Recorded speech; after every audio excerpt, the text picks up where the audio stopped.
تمام قسم کی حمد و ثنا، کبریائی اور بڑائی اللہ وحدہ لا شریک کے لیے ہے، جو سب کا معبود برحق ہے، سب کو اسی کی عبادت کرنا ہے۔ بے انتہا درود اور سلام اللہ کی تمام رسولوں اور نبیوں پر، جنہوں نے اللہ رب العالمین کے پیغام کو پوری امانتداری کے ساتھ اپنی اپنی قوموں تک پہنچا دیا۔ خصوصاً ہمارے نبی خاتم النبیین والمرسلین محمد رسول اللہ صلی اللہ علیہ وسلم پر، جن کی سچی اور کامل اتباع ہی کے اندر دنیا اور آخرت کی کامیابی ہے۔ محترم حاضرین، اسلامی ماں اور بہنوں، خطبہ مسنونہ کے بعد سورہ فجر کی 2 آیتیں پڑھی گئی، پھر پیارے نبی صلی اللہ علیہ وسلم کی ایک حدیث جو صحیح بخاری کے اندر ہے آپ کے سامنے پڑھی گئی۔ الحمدللہ الحمدللہ، یہ اللہ رب العالمین کا فضل ہے کہ اللہ تبارک و تعالیٰ نے ہمیں بہت ہی مبارک اور بابرکت ایام عطا فرمائے ہیں۔ یہ بڑے ہی قدر کے ایام ہیں، ان دنوں کی ہمیں قدر کرنا چاہیے اور اس کے اندر کثرت سے اللہ رب العالمین کی عبادت، اللہ رب العالمین کی فرمانبرداری، اللہ رب العالمین کا ذکر، استغفار ہمیں کثرت سے پڑھتے رہنا چاہیے۔ یہ ایام اتنے فضیلت والے ہیں کہ جس کی قسم اللہ رب العالمین نے کھائی ہے۔ اللہ تبارک و تعالیٰ نے سورہ فجر میں فرمایا والفجر، فجر کی قسم ہے، وَلَيَالٍ عَشْرٍ، اور 10 راتوں کی قسم ہے۔ اس آیت کی تفسیر میں، ان دونوں آیتوں کی تفسیر میں تمام مفسرین نے یہ بات بیان فرمائی ہے کہ اللہ رب العالمین نے جن 10 راتوں کی قسم کھائی وہ ذی الحجہ کے شروع کے 10 دن ہیں جن سے ہم گزر رہے ہیں، اور آج الحمدللہ ذی الحجہ کی پہلی تاریخ ہے۔ ان ایام کی قسم اللہ رب العالمین نے کھائی ہے، تو اس کا مطلب یہ ہے کہ یہ ایام، یہ دن اور اس کی راتیں بڑی ہی عظمت والی راتیں ہیں۔ اسی لیے رسول اکرم صلی اللہ علیہ وسلم ان ایام کی قدردانی کا حکم دیتے ہوئے اور ان دنوں میں، ان راتوں میں جو بھی نیک اعمال کیے جاتے ہیں ان کی عظمت اور ان کی فضیلت بیان کرتے ہوئے آپ صلی اللہ علیہ وسلم نے فرمایا ما من ایام العمل الصالح فیہن احب الی اللہ، کہ کوئی بھی دن، کوئی بھی ایام ایسے نہیں ہیں جس میں کیا جانے والا نیک عمل اللہ رب العالمین کو بہت زیادہ پسند ہو، الا من هذه الايام، سوائے ان 10 دنوں کے۔ صحابہ نے پوچھا ولا الجہاد فی سبیل اللہ، اللہ کے رسول صلی اللہ علیہ وسلم، کیا اللہ کی راہ میں جہاد کرنا بھی اتنا زیادہ ثواب اور فضیلت والا عمل نہیں ہے؟ تو نبی کریم صلی اللہ علیہ وسلم نے فرمایا کہ ہاں، جہاد بھی اتنا زیادہ فضیلت والا اور ثواب والا عمل نہیں ہے جتنا نیک اعمال ان دنوں میں کیے جانے کا ہم کو ثواب ادا کیا جاتا ہے۔ پھر اس کے بعد آپ صلی اللہ علیہ وسلم نے فرمایا الا رجل، سوائے اس آدمی کے، خرج بمالہ ونفسہ، جو اپنے مال کے ساتھ اور اپنے جان کے ساتھ نکلتا ہے، وَلَمْ يَرْجِعْ بَعْدَ ذَلِكَ بِشَيْءٍ، اور ان میں سے کسی کے ساتھ واپس نہیں آتا۔ یعنی اگر اللہ کی راہ میں شہید ہو گیا ہے تو اس کی فضیلت الگ ہے، لیکن اگر کوئی شخص واپس بھی آ گیا، جہاد کر کے اور کامیاب ہو کر کے واپس آ گیا، تو اس کو بھی اتنا ثواب نہیں ملتا جتنا نیک اعمال کرنے میں ثواب ملتا ہے۔ لہذا اس حدیث سے یہ بات معلوم ہوئی کہ یہ ایام بڑے ہی متبرک اور قدردانی کے ایام ہیں۔ ان دنوں میں کثرت سے اللہ رب العالمین کا ذکر کرنا چاہیے، جیسا کہ اس سلسلے میں رسول اکرم صلی اللہ علیہ وسلم کا جو معمول تھا وہ ہمیں معلوم ہونا چاہیے۔ آپ صلی اللہ علیہ وسلم ان دنوں میں کثرت سے اللہ اکبر، الحمدللہ، لا الہ الا اللہ، لا الہ الا اللہ وحدہ لا شریک لہ، لہ الملک ولہ الحمد وہو علی کل شیء قدیر، اس طریقے کی کلمات اور اس طرح کے الفاظ نبی کریم صلی اللہ علیہ وسلم کثرت سے پڑھا کرتے تھے۔ لہذا ہم میں سے ہر شخص کو چاہیے کہ ان دنوں میں کثرت سے ان ذکر کا ہم اہتمام کریں۔ اسی طریقے سے ہمیں یہ بات بھی معلوم ہونا چاہیے کہ اللہ کے رسول صلی اللہ علیہ وسلم نے ان دنوں کی اتنی اہمیت اور فضیلت کیوں بیان فرمائی۔ اس سلسلے میں علامہ ابن حجر رحمۃ اللہ علیہ، حافظ ابن حجر رحمۃ اللہ علیہ اس کا سبب بیان فرماتے ہیں کہ بہت سارے سلف کی علماء نے یہ بات بیان فرمائی ہے کہ اللہ رب العالمین نے ان دنوں میں جو نیک اعمال کرتے اس کی فضیلت اس قدر زیادہ کیوں بیان فرمائی؟ کہا کہ ان دنوں کے اندر اور ان 10 دنوں کے اندر اللہ رب العالمین کی جس طرح کی بھی عبادت ہوتی ہے، جتنی بھی عبادات ہیں اور تمام نیکیوں کی جو جڑ ہیں، اسلام کے جتنے بھی ارکان ہیں، سب کے سب ان 10 دنوں کے اندر اور اس مہینے کے اندر جمع ہوتے ہیں۔ جبکہ رمضان کے اندر آپ شہادتین کے اقرار کرنے والے بھی ملیں گے، نمازوں کی پابندی، نماز جو اسلام کا رکن ہے وہ بھی آپ کو ملے گا، زکوٰۃ بھی ملے گا اور رمضان کے روزے بھی ملیں گے، لیکن حج آپ رمضان میں نہیں کر سکتے، جبکہ ذی الحجہ کے ان دنوں میں شہادتین کا اقرار بھی ہوتا ہے، نمازوں کی پابندی بھی ہوتی ہے اور روزے بھی رکھے جاتے ہیں اور اسی طریقے سے زکوٰۃ بھی دی جاتی ہے اور اسی طریقے سے ان دنوں میں اس مہینے میں حج بھی کیا جاتا ہے۔ لہذا اسلام کے جو 5 بنیادی ارکان ہیں وہ تمام کے تمام ان دنوں میں جمع ہو جاتے ہیں اور اسی طریقے سے لوگوں کے اندر ان دنوں میں کثرت سے نیکی کرنے کا جذبہ بھی پایا جاتا ہے۔ اسی لیے ابن حجر رحمۃ اللہ علیہ بیان فرماتے ہیں کہ اللہ کے رسول صلی اللہ علیہ وسلم نے انہی اسباب کی بنا پر ان دنوں کی بڑی فضیلت بیان فرمائی ہے۔ لہذا ہم تمام کو چاہیے کہ ان دنوں کی فضیلت کو ہم جانیں اور اس کے اندر کثرت سے اللہ رب العالمین کا ہم ذکر کرتے رہیں۔ اسی طریقے سے سلف کے بارے میں آتا ہے کہ سلف 3 عشروں کی بڑی عزت کیا کرتے، احترام کیا کرتے، ان کی تعظیم کیا کرتے۔ سلف 3 عشروں کی بڑی اہمیت اور اس کی تعظیم کیا کرتے۔ کون سے 3 عشرے؟ 30 دن کون سے ہیں وہ؟ ان میں سب سے پہلے ذی الحجہ کے شروع کے 10 دن جن سے ہم گزر رہے ہیں، سلف صالحین ان 10 دنوں کی بڑی عظمت کیا کرتے اور اس کے اندر کثرت سے اللہ رب العالمین کا ذکر کیا کرتے۔ اسی طریقے سے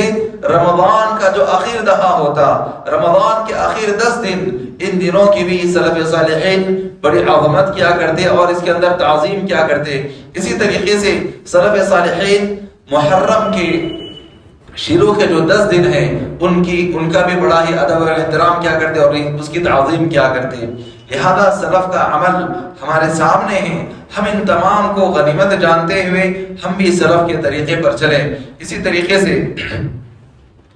رسول اکرم صلی اللہ علیہ وسلم ان دنوں کے اندر جو اعمال ہمیں کرنا چاہیے، جو نیکی ہمیں کرنا چاہیے، اس کے بارے میں بیان فرماتے ہیں کہ العمرۃ الی العمرہ کفارۃ لما بینہما، کہ عمرہ ان دنوں میں کثرت سے کرنا چاہیے اور خاص طور پر اگر موقع مل جائے تو ہمیں عمرہ بار بار کرنا چاہیے، کیونکہ نبی کریم صلی اللہ علیہ وسلم نے بیان فرمایا کہ ایک عمرے سے لے کر آئندہ عمرے تک جتنے بھی گناہ ہوتے ہیں اللہ رب العالمین ان تمام گناہوں کو معاف فرما دیتا ہے، اور اگر دوسرے دنوں میں عمرے کا موقع نہیں ملا تو کم از کم ہم پوری کوشش یہ کریں کہ ان دنوں کے اندر ہمیں عمرے کا موقع مل جائے اور ہم کثرت سے عمرہ کرتے رہیں۔ اللہ رب العالمین تمام مسلمانوں کو اس حدیث کے مطابق عمل کی توفیق عطا فرما، اور جن کے پاس سکت اور طاقت نہیں ہے اللہ رب العالمین ان کے لیے بھی مواقع بنا دے کہ وہ کثرت سے عمرہ کریں، اور ان تمام لوگوں کے لیے بھی مواقع بنا دے جو حج کرنا چاہتے ہیں لیکن استطاعت نہ ہونے کی وجہ سے نہیں کر پاتے ہیں۔ اللہ رب العالمین ہم تمام لوگوں کے لیے یہ سہولتیں پیدا فرما دے، آمین یا رب العالمین۔ تو رسول اکرم صلی اللہ علیہ وسلم نے ان دنوں میں ہمیں کثرت سے عمرہ کرنے کا حکم دیا ہے، اور آپ صلی اللہ علیہ وسلم نے جو حج کرتے ہیں ان کی فضیلت نبی کریم صلی اللہ علیہ وسلم نے بیان فرمائی کہ والحج المبرور لیس له جزاء الا الجنہ۔ جو حج مبرور ہے، حج مبرور کا مطلب کیا ہے؟ جو نبی کریم صلی اللہ علیہ وسلم کی سنت کے مطابق حج کیا جائے، جو حج گناہوں سے اور برائیوں سے بچ کر کے نبی کریم صلی اللہ علیہ وسلم کی سنت کے مطابق حج کیا جائے، اور جو حج اللہ کے پاس قبول ہو جائے، ایسا حج کا ثواب کیا ہے؟ آپ صلی اللہ علیہ وسلم نے بیان فرمایا لیس له جزاء الا الجنہ، جنت کے علاوہ اس کا کوئی اور صلہ نہیں ہے۔ اللہ تعالیٰ جو بھی اس مرتبہ حج کے لیے گئے ہیں ان سب کے حج کو حج مبرور بنا دے، ان سب کے حج کو قبول فرما دے، آمین رب العالمین۔ اور جو اس مرتبہ نہیں جا سکے آئندہ جن کی خواہشات ہیں اللہ رب العالمین ان کے لیے مواقع بنا دے، آمین رب العالمین۔ تو رسول اکرم صلی اللہ علیہ وسلم نے عمرہ کی فضیلت بیان فرمائی، آپ صلی اللہ علیہ وسلم نے حج کی فضیلت بیان فرمائی، لہذا ہر مسلمان کو چاہیے کہ وہ ان دونوں حدیثوں کے مطابق عمل کی کوشش کرے۔ اور جو حدیث ابھی آپ کے سامنے پڑھی گئی صحیح بخاری اور صحیح مسلم کی حدیث ہے، اسی طریقے سے ان دنوں کے اندر ہمیں جو عمل کرنا ہے، ان دنوں کے اندر ہمیں جو عمل کرنا ہے وہ ہے کثرت سے روزے رکھنا۔ سلف صالحین کے بارے میں آتا ہے کہ سلف صالحین ان دنوں میں کثرت سے روزہ رکھا کرتے، لہذا ہمیں چاہیے کہ ہم ان دنوں کے اندر بھی روزے رکھیں، کیونکہ آپ صلی اللہ علیہ وسلم کا جو فرمان ہے العمل الصالح، نیک عمل اللہ رب العالمین کو بہت زیادہ پسند ہے، اور نیک عمل کے اندر روزہ بھی شامل ہے، نیک عمل کے اندر صیام بھی شامل ہے، لہذا ہم ان دنوں کے اندر کثرت سے روزے رکھیں۔ اگر ہوا تو شروع کے جو 9 دن ہیں یہ ہم مکمل کے مکمل روزے رکھ سکتے ہیں۔ اس کی فضیلت نبی کریم صلی اللہ علیہ وسلم نے بیان فرمائی ہے، اور خاص طور پر یوم عرفہ یعنی 9 ذی الحجہ کا روزہ رکھنا، اس کی بڑی فضیلت نبی کریم صلی اللہ علیہ وسلم نے بیان فرمائی۔ آپ صلی اللہ علیہ وسلم نے بیان فرمایا کہ یوم عرفہ کا 1 دن کا روزہ اللہ رب العالمین سے امید ہے کہ اس کی وجہ سے اللہ تبارک و تعالیٰ بندے کے 2 سال کے گناہ معاف فرمائے گا، ایک پچھلے سال کے اور ایک آئندہ آنے والے سال کے گناہ اللہ تبارک و تعالیٰ معاف فرمائے گا۔ یہ حدیث صحیح مسلم کے اندر موجود ہے۔ اس حدیث کے بارے میں یاد رکھ لیجئے، بہت سارے لوگ اختلاف کرنے کی کوشش کرتے ہیں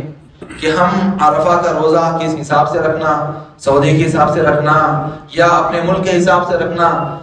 ایسے مسائل میں جو بالکل علمی مسائل ہیں، بہت ہی باریک اور دقیق مسائل ہیں، ایسے مسائل میں عام لوگوں کو اختلاف میں الجھنے کی ضرورت نہیں ہے، بلکہ آپ شروع کے 9 دن مکمل روزے رکھ لیں،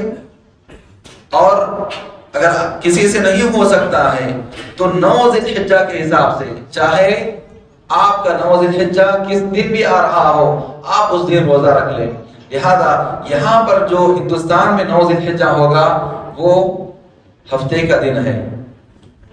یہاں پر جو 9 ذی الحجہ ہوگا وہ ہفتے کا دن ہے، لہذا اس دن کا اہتمام کریں۔ اور اگر کوئی ان باتوں سے اختلاف کرتے ہیں، سعودی کے حساب سے رکھنا چاہتے ہیں، تو آپ لوگوں کی مرضی ہے، اللہ رب العالمین قدرت والا ہے، اللہ رب العالمین ثواب عطا کرنے والا ہے، لہذا اختلاف سے بچیے، انتشار سے بچیے۔ نبی کریم صلی اللہ علیہ وسلم کی حدیث کے مطابق آپ عمل کیجئے، یقیناً اللہ رب العالمین ثواب دینے والا ہے، اللہ تبارک و تعالیٰ ثواب عطا فرمائے گا۔ اس کے اندر ایک اور مسئلہ یہ بھی آتا ہے کہ آپ صلی اللہ علیہ وسلم نے خصوصیت کے ساتھ جمعہ کا دن روزہ رکھنے سے منع کیا،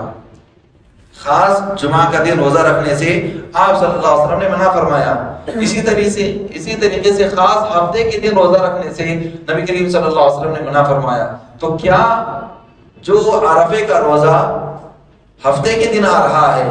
یا سعودی لوگوں کے لیے جمعہ کے دن آ رہا ہے، کیا یہ لوگ روزہ نہ رکھیں؟ تو اس کا جواب یہ ہے کہ آپ صلی اللہ علیہ وسلم نے خصوصیت کے ساتھ جمعہ کا روزہ رکھنے سے منع کیا، یا صرف ہفتے کا روزہ رکھنے سے منع کیا۔ وہ نفل روزے ہیں، ایسے روزے جو انسان کبھی اٹھ گیا اور روزہ رکھنا چاہتا ہے، روزہ رکھ لیا، تو ایسے جو روزے ہیں اس سے آپ صلی اللہ علیہ وسلم نے منع کیا کہ اگر کوئی شخص ایسا روزہ رکھنا چاہتا ہے، نفلی روزہ، تو وہ صرف جمعہ کا روزہ نہ رکھے، بلکہ اس کے ساتھ یا تو جمعرات کا روزہ رکھ لے اور جمعہ 2 دن روزہ رکھ لے، یا پھر ہفتے کا روزہ رکھنا چاہتا ہے تو 2 دن کے روزے رکھ لے۔ اس طریقے سے آپ صلی اللہ علیہ وسلم نے حکم دیا۔ لیکن یہ جو عرفے کا روزہ آ رہا ہے یہ ان نفل روزوں کے اندر نہیں ہے، بلکہ اس کی فضیلت نبی کریم صلی اللہ علیہ وسلم نے خصوصی طور پر بیان فرمائی ہے۔ لہذا اگر کوئی شخص صرف جمعہ کا دن کا روزہ رکھ رہا ہے اس وجہ سے کہ عرفے کا روزہ ہے،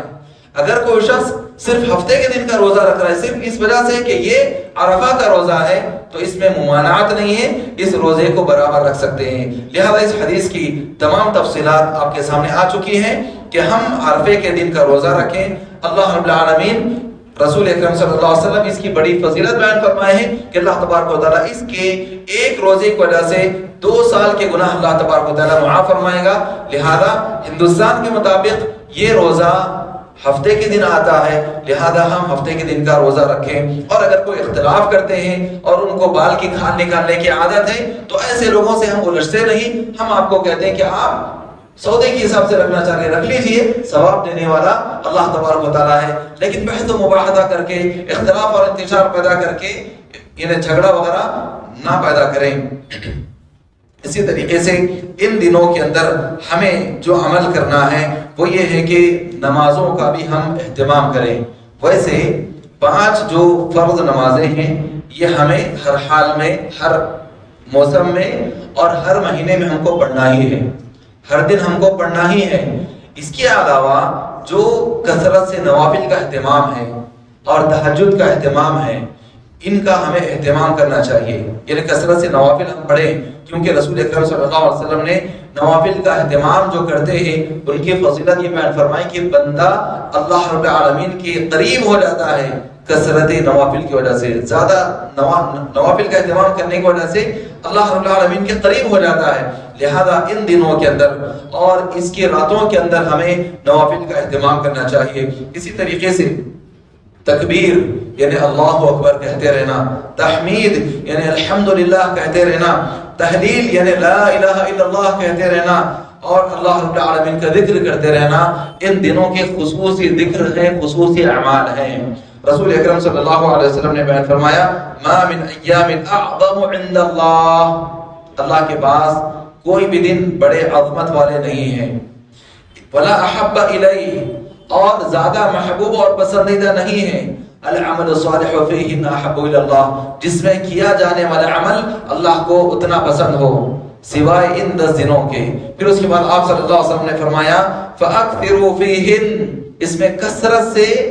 اہتمام کرو. کس بات کا اہتمام کرنا ہے؟ التحلیل یعنی لا الہ الا اللہ. کیا یہ کلمہ پڑھنا کسی کے لیے مشکل ہے؟ نہیں، ہر ایک کے لیے آسان ہے. لا الہ الا اللہ کثرت سے پڑھتے رہیں. پھر آپ صلی اللہ علیہ وسلم نے فرمایا کہ والتکبیر یعنی اللہ اکبر، اللہ اکبر، لا الہ الا اللہ، اللہ اکبر، اللہ اکبر وللہ الحمد. یہ جو کلمات ہم پڑھتے ہیں یہ ایک طریقے کے کلمات ایک حدیث میں بیان کیے گئے، جبکہ تکبیر کے اور بھی بہت سارے کلمات دیگر روایات میں ثابت ہیں. لہذا جو ہمیں تکبیر کے جو بھی کلمات ثابت ہیں یا جو ہم کو یاد ہیں، کم از کم اللہ اکبر یہ کلمہ ہر مسلمان کو یاد رہتا ہے، ہر چھوٹے بچے کو یاد رہتا ہے، یقیناً اسے اس پر عمل کرنا چاہیے. تو آپ صلی اللہ علیہ وسلم نے فرمایا فَأَكْثِرُوا فِيهِنَّ مِنَ التَّحْلِيلِ وَالتَّحْمِيدِ وَالتَّكْبِيرِ ان دنوں میں کثرت سے لا الہ الا اللہ پڑھتے رہو، ان دنوں میں کثرت سے الحمدللہ پڑھتے رہو، ان دنوں میں کثرت سے اللہ اکبر پڑھتے رہو. یہ حدیث مسند احمد کے اندر موجود ہے، لہذا ہمیں اس کا اہتمام کرنا چاہیے. اسی طریقے سے ان دنوں کے اندر ہمیں کثرت سے صدقہ اور خیرات بھی کرتے رہنا چاہیے. جبکہ اکثر مسلمانوں کو یہ دیکھا جاتا ہے کہ رمضان ہی کے اندر صدقات اور خیرات کرتے ہیں، اس کے بعد خاموشی اختیار کرتے ہیں، دیگر دنوں میں صدقات اور خیرات نہیں کرتے. یاد رکھ لیجئے کہ ان دنوں میں صدقات اور خیرات کرنا یقیناً بڑے ثواب کا عمل ہے. اس سلسلے میں چاہے ہم کثرت سے نوافل کا اہتمام کر رہے ہوں یا پھر ہم صدقات اور خیرات کر رہے ہوں، اور وہ بندہ جو رمضان میں نوافل کا اہتمام کیا، رمضان میں صدقات اور خیرات کیا، اس کا ثواب زیادہ ہے یا اس بندے کا ثواب زیادہ ہے جو ان دنوں میں نوافل کا اہتمام کرتا ہے اور صدقات اور خیرات کرتا ہے؟ حدیث کے الفاظ سے یہی بات معلوم ہوتی ہے کہ کوئی بندہ جو رمضان میں نوافل کا اہتمام کیا تھا اور رمضان میں صدقات اور خیرات کرتا تھا، اس کو اتنا زیادہ ثواب نہیں ملتا جتنا زیادہ ثواب ان دنوں میں نوافل کا اہتمام کرنے سے اور صدقات اور خیرات کرنے سے ملتا ہے. اسی لیے آپ دیکھیں سعودی عرب کے جو بڑے عالم دین تھے شیخ صالح العثیمین رحمہ اللہ، وہ کثرت سے لوگوں کو ان دنوں میں صدقات اور خیرات کرنے کے بارے میں ابھارتے، نمازوں کا اہتمام کرنے اور نوافل کا اہتمام کرنے پر ابھارتے. اور ان کی جو آواز تھی اللہ ان پر رحم فرمائے، ان کی مغفرت فرمائے، ان کو جنت الفردوس میں جگہ نصیب فرمائے. لوگوں کے اندر ایک جذبہ پیدا ہو جاتا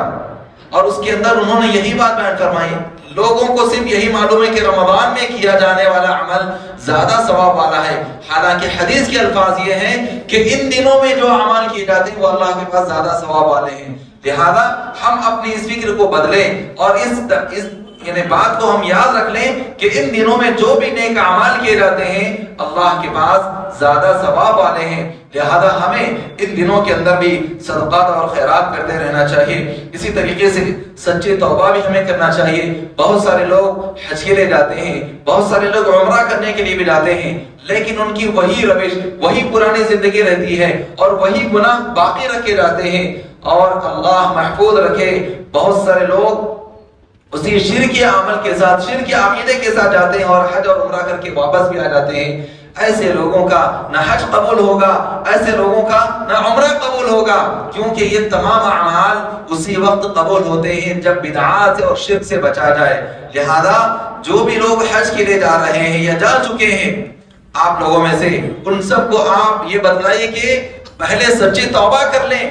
اپنے عقیدے کو مضبوط کر لیں، صحیح عقیدے والے بن جائیں، شرکی عقیدے سے توبہ کر لیں، اپنی اصلاح کر لیں، یہ بہت ضروری ہے۔ اگر یہ نہیں کیے ہیں تو پھر کوئی بھی عمل اللہ کے پاس قبول نہیں ہوگا۔ اسی طریقے سے ان دنوں کے اندر ہمیں گناہوں سے دور رہنا چاہیے۔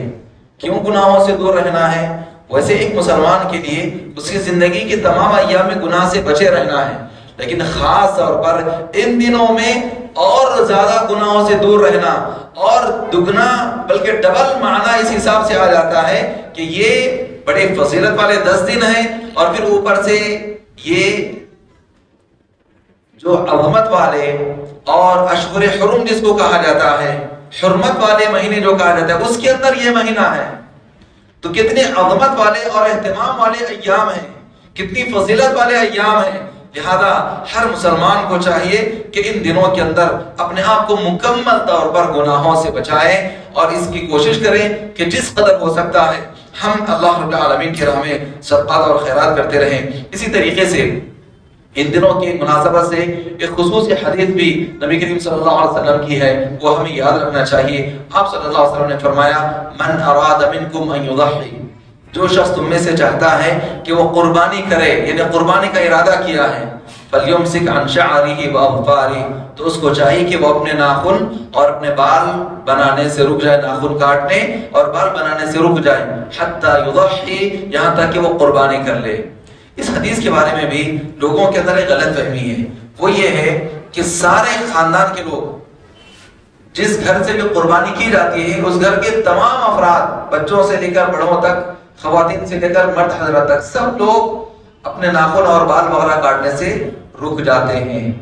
حالانکہ اس سلسلے میں اگر ضرورت پیش آئے تو صرف اس آدمی کو رکنا چاہیے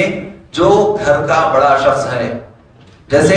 گھر کے والد کی جانب سے قربانی کی جا رہی، والد صاحب قربانی کر رہے ہیں تو صرف وہی اپنے ناخن نہیں کاٹیں گے اور بال نہیں بنوائیں گے، جبکہ ان کے گھر میں دیگر جو افراد ہیں اگر ان کے بال بڑے ہو چکے ہیں اور ان کی شکل و صورت بالکل بگڑی ہوئی نظر آ رہی ہے، اور اسی طریقے سے ناخن بہت ہی بڑے ہو چکے ہیں اور کاٹے بغیر کوئی چارہ نہیں ہے، تو ایسے تمام افراد ناخن بھی کاٹ سکتے ہیں اور بال بھی بنوا سکتے ہیں۔ حدیث کے جو الفاظ ہیں، من اراد منکم ان یضحی، جو تم میں سے قربانی کا ارادہ رکھتا ہے، فلیمسک عن شعرہ واظفارہ، اس کو چاہیے کہ وہ اپنے ناخن اور اپنے بال کاٹنے سے بچے۔ اگر ایسے مفہوم ہوتا ہے جیسے ہم لوگ سمجھ رہے ہیں کہ سارے کے سارے خاندان کے لوگ ناخن اور بال کاٹنے وغیرہ سے رک جائیں، تو حدیث کے الفاظ ایسے نہیں ہوتے، بلکہ آپ صلی اللہ علیہ وسلم اس موقع پر ایسے فرماتے کہ اس کے گھر والوں کو بھی چاہیے کہ وہ ناخن اور اپنے بال وغیرہ کاٹنے سے بچ جائیں۔ لوگوں کے اندر یہ غلط فہمی ہے، اس غلط فہمی کو دور کر لیجیے۔ یقیناً یہ بڑے مبارک ایام ہیں، ان ایام کو ہم غنیمت جانیں، اس کے اندر جس قدر ہو سکتا ہے، جتنی نیکی آپ کر سکتے ہیں، نیکی کا حکم دینا، برائی سے خود بھی رکنا، دوسرے لوگوں کو بھی روکنا، اور اسی طریقے سے راستے سے تکلیف دہ چیز کو ہٹا دینا، اپنی زبان کی حفاظت کرنا، صلہ رحمی کرنا، رشتہ داروں کے حقوق ادا کرنا، بیوی بچوں کے جو جائز ضروریات ہے اس کو پوری کرنا، جتنی نیکیاں ہیں تمام کی تمام نیکیاں آپ کریں، تمام کی تمام نیکیاں آپ کریں۔ یقیناً ان تمام نیکیوں کا ثواب بھی آپ کو اللہ رب العالمین عطا فرمائے گا۔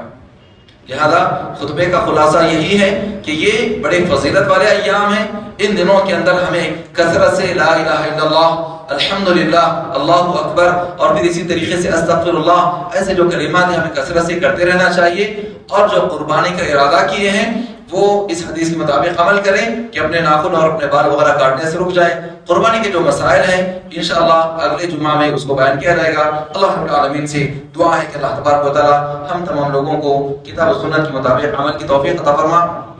اللہ تبارک و تعالی ہم میں سے جو بیمار ہیں سب کو شفاء کاملہ خیر عاجلہ عطا فرما، ایمان اور ہدایت پر ثابت قدمی عطا فرما۔ اللہ تبارک و تعالی مسلمان جہاں پر بھی پریشان حال ہیں سب کی مدد فرما۔ اللہ تبارک و تعالی اس شہر میں امن و امان عام فرما، اس ملک میں امن و امان عام فرما۔ اللہ تبارک و تعالی ساری دنیا میں امن و امان عام فرما۔ اللہ تبارک و تعالی جن کا توحید پر انتقال ہوا ہے اپنے فضل و کرم سے سب کی مغفرت فرما دے، سب کو جنت الفردوس میں جگہ نصیب فرما۔ جب تک ہم اس دنیا میں رکھ ایمان و اسلام کی حالت میں زندہ رکھ، اور جب ہمارا خاتمہ فرما تو ایمان و اسلام کی حالت میں خاتمہ فرما۔ آمین۔ بارک اللہ لی و لکم ولسائر المسلمین من کل ذنب فاستغفروہ انہ هو الغفور الرحیم۔